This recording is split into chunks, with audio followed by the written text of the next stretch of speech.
Time and space.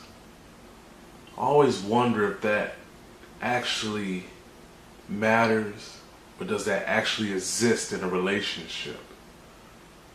Who knows? Do you know? Because if not,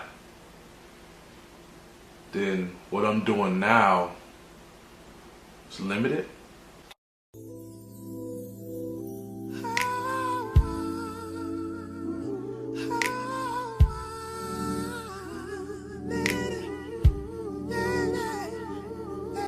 Yeah, it's after hours trying to see what you own. I'm sure you know what's on my mind, that's why I'm calling your phone. Put that lingerie on and get them candles lit.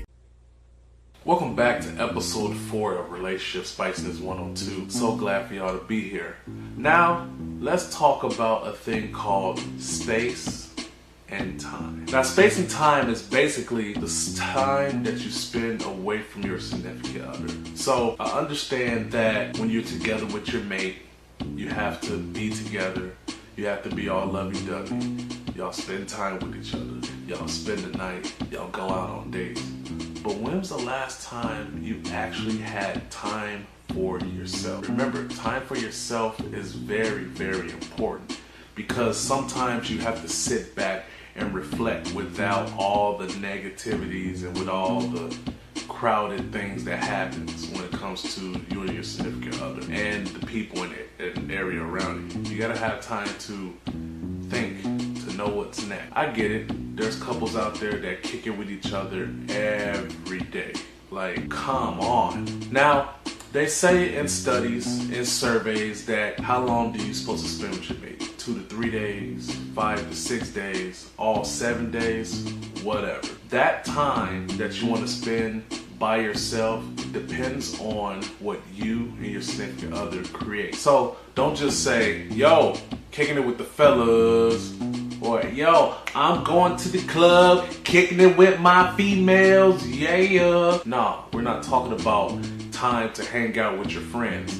That's another topic. But I'm talking about quality time with yourself, pampering yourself.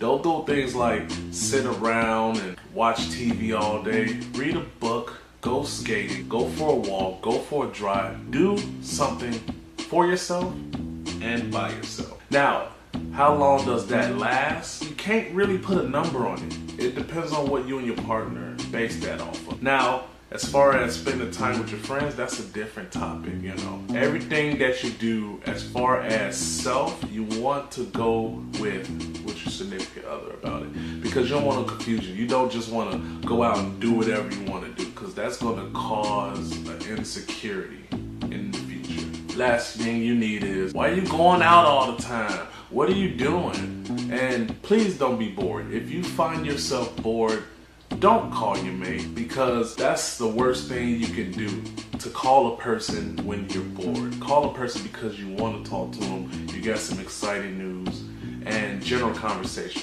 Don't call your significant other and then the conversation be like this.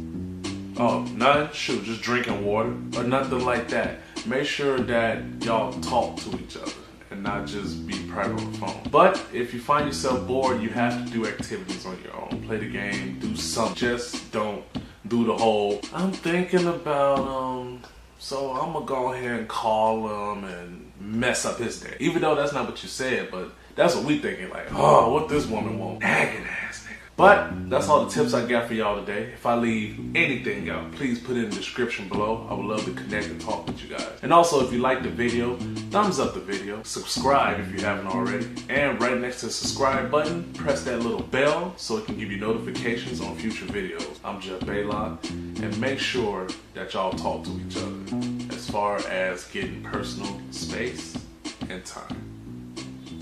Keep it spicy, my friend.